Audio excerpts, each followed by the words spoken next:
The sun hovered just above the endless African horizon, casting golden light across the tall grass that swayed like an ocean under the breath of the wind. The morning silence blanketed the savannah in calmness. Birds fluttered between branches, insects hummed lazily, and animals grazed in scattered groups. Among the grass, a pride of lions rested peacefully, the cubs nestled close to their mothers, blinking into the sunlight. But nothing stays calm in the wild for long. Suddenly, the ground began to rumble. First a faint shake, then stronger. Hooves thundered across the plains. Hundreds of buffaloes exploded into view, their eyes wide with panic, their massive bodies crashing through the land like a wave of chaos. The lions leaped to their feet, snarling and scattering in all directions. In the confusion, a single cub was tossed sideways by a powerful hoof. Its small body spun through the air before landing roughly in the dust. Alone and confused, the cub whimpered as the stampede raged on, missing it by inches. When the dust began to settle, the cub tried to rise. It limped, dragging one leg behind. A deep cut oozed along its front limb. There was no one in sight, no lions, no herd, just dry grass, broken earth, and the hum of the wild. The cub let out a cracked sound, something between a cry and a growl, but it was barely louder than the breeze. It collapsed again, panting, eyes darting around for help. Not far away, a park ranger named Elijah sat on the metal step of his patrol vehicle, sipping the last of his morning tea. He felt the earth tremble beneath him, the sound rolling across the plain like a warning. He stood quickly, reached for his binoculars, and scanned the distant movement. Dust clouded the skyline. He narrowed his eyes. Something had gone very wrong. But before Elijah could move, someone else was already listening. Deep in the shade of fig trees, beyond the tall grass and scattered rocks, a lone silverback gorilla stirred. His massive form had been still for hours, arms resting on his knees, eyes closed, breathing steady. Then, like a whisper carried on the wind, he heard something unusual. A faint, broken cry. His head turned. His body rose. With slow, powerful strides, he began walking toward the sound. The lion cub, barely conscious, shifted weakly in the grass. Its golden coat now dirty and streaked with blood, its small chest rose and fell rapidly. Every movement sent waves of pain through its body. But it kept looking around, hoping something familiar would appear. Instead, something unexpected arrived. From behind a cluster of tall grass and thick brush, the gorilla emerged. Towering, dark, and silent, his presence made the very air feel heavier. The cub noticed him and froze. Its body tensed. It could not run, could not fight. It simply watched.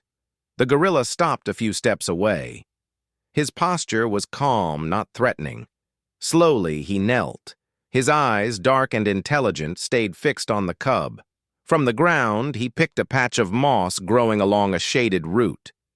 Gently, he moved closer and placed the moss on the cub's bleeding leg. The touch was light, almost careful. The cub blinked. It did not understand, but it did not pull away. The gorilla let out a low sound, deep and quiet, like comfort spoken without words. The cub relaxed slightly. Then, leaning down, the gorilla sat beside the cub, one arm wrapping loosely around its trembling body. His other hand held the moss in place. The shade of his large body protected the cub from the heat, and for a few moments they rested together. Two creatures who should never meet like this, yet somehow did. Suddenly, the grass shifted again. From the far side of the clearing, two leopards stepped into view. Their movements were smooth, controlled, deliberate. Their eyes locked onto the cub instantly. Food. An easy target. But then they saw the gorilla. They paused. The gorilla rose slowly. Dust floated around his frame as the sunlight broke through the clouds. He stood tall, unmoving, eyes sharp. The cub crouched behind him, trembling once more. The leopards did not flee. They lowered their bodies and began to spread, one circling left, the other staying front and center. Their tails flicked, their muscles tensed. The gorilla responded with one slow, powerful beat of his chest. The sound echoed through the clearing like a drum. The cub flinched again but stayed close. The leopards kept moving, studying the giant before them. Then, the first one lunged, not fully, just a testing move. The gorilla grabbed a thick fallen branch. With a loud crash, he slammed it against the earth, sending dust flying. The noise stopped the leopard mid-step. For a moment, everything froze. The wind shifted. A cloud of dirt blew across the leopard's face, blinding it briefly. Taking a step forward, the gorilla placed himself completely between the cub and the danger. He did not roar like a lion. He did not bare fangs. He just stood, unshaken, unyielding. The second leopard crept forward slowly, ears flat. It growled low, teeth visible. But the gorilla stayed firm. The branch in his hand became a weapon, not of rage, but of strength. He grunted once, loud and commanding. The first leopard backed off slightly, uncertain. The second hesitated. Time stretched. Then, like a thread snapping, both predators decided the risk was too high. One turned and melted back into the tall grass. The other gave a final glance, snarled, then followed. The clearing fell quiet again. The gorilla exhaled. He dropped the branch and looked down at the cub. The small lion lifted its head slowly, eyes wide. It was still alive, still afraid. But now, it had hope. The gorilla sat again, his heavy arm returning around the cub's side. For a time, they simply stayed there, breathing the same air, surrounded by silence. Meanwhile, Ranger Elijah followed the tracks. He had seen the stampede from afar, had noticed the vultures circling, and now the trail told a story he did not expect.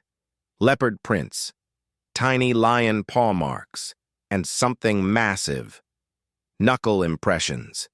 He whispered the word without meaning to. Gorilla. He moved carefully through the grass until he reached a low hill. Raising his binoculars, he scanned the area. Then he stopped. Elijah lowered his binoculars slowly. His chest felt tight.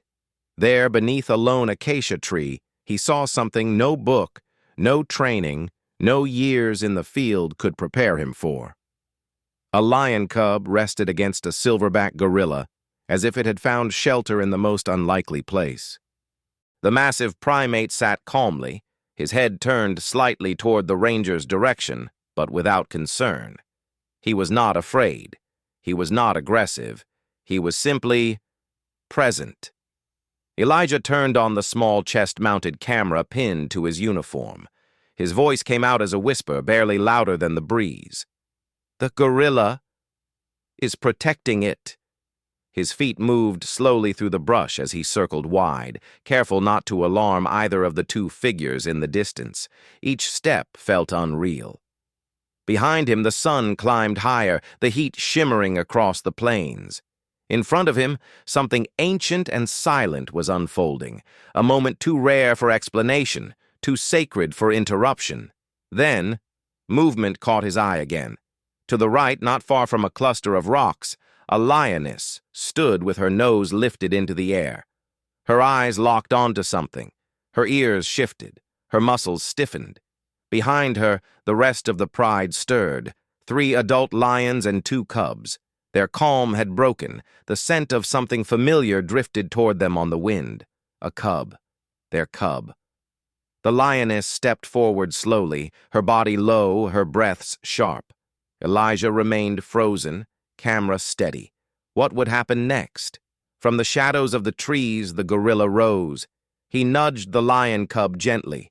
The small creature stood, legs shaky, limping forward. The gorilla did not force it. He guided it. Together, they emerged from the brush. The lioness froze. Her golden eyes widened. Her body stiffened. The cub made a faint sound, not quite a cry, not quite a call, but a sound filled with recognition. The lioness moved. Her walk became a trot, then a run. But she did not attack. She slowed down only a few meters from the towering figure beside her cub. There was tension in the air, tight, invisible, vibrating between them like a string ready to snap. The gorilla stood tall. He did not threaten. He did not retreat. He simply waited. The lioness stared. Her nose twitched. She took one slow step closer. The cub mewed again, quieter this time. She looked down. Her cub was alive, bruised, bloodied, but alive. Her breath escaped in a low growl. Not a warning, not a challenge. Something between relief and confusion. She moved forward and began licking the cub's face. The gorilla stood motionless for a moment longer, then turned. Without sound, without urgency, he walked back into the bush. No glance backward. No need for recognition. Just the quiet exit of one who had finished what he came to do. Elijah's hands trembled. He had not moved, had not spoken. The camera on his chest kept recording, but his mind played the moment in a loop, as if trying to understand the rules of a story that made no sense, and yet made more sense than anything else in nature he had ever seen. The lioness licked her cub once more, then called to the pride. Slowly, the lions approached. The family regrouped. No threat remained. The sun sank lower now. The light turned softer. Elijah stood alone, surrounded by the silence of the plains as the lions disappeared into the tall grass. He reached up, turned off his camera, and exhaled. His world had shifted. Back at camp, Elijah uploaded the footage to his department's archive. But he also saved a copy for himself. The video was titled simply, "Gorilla Protects Lion Cub from Leopards. Real Footage." He expected nothing from it. But within hours, it spread like fire. Wildlife communities began sharing it. Conservation groups reposted it. News networks picked it up. Scientists debated motives. Psychologists weighed in on the possibilities of cross-species empathy. Children from around the world wrote letters. Artists painted the scene. Poets found metaphors in the image of a gorilla shielding a cub from death. But Elijah did not remember the headlines. He did not remember the interviews or the questions or the attention. He remembered the silence, the space between the cub's cry and the gorilla's first step, the stillness between the leopard's growls and their retreat, the air between the lioness's stare and the gorilla's quiet walk away. That silence was not empty. It was full of something bigger than instinct, louder than fear. Weeks later, Elijah returned to the same place. There were no lions that day, no buffalo, no leopards, no gorilla. But he found something, a piece of wood, thick and worn, with the edge marked by what looked like deep scrapes, as if it had been held, maybe even gripped. Next to it lay a patch of moss half-dried by the sun, and beside it, an imprint in the grass. Not footprints, not paw marks, just a shape where something massive had once rested in stillness. Elijah stood quietly. The sky stretched wide above him. The wind moved gently through the trees, and for a moment everything felt still again, the kind of stillness that speaks without words. In the world of nature, survival often favors strength, speed, and cunning. But sometimes, very rarely, it favors something else. A decision, a choice. To stand when turning away would be easier, to protect when no one expects it, to show mercy when instinct says otherwise. That is the heart of the wild, not just claws, teeth, and territory, but moments of impossible kindness that defy logic and rewrite the rules. If this story touched your heart as deeply as it did ours, please give it a like and share it with someone who still believes in the power of quiet compassion. And if you want to see more true stories that reveal the hidden courage of the natural world, be sure to subscribe. Because sometimes the wildest stories are the ones that begin with silence.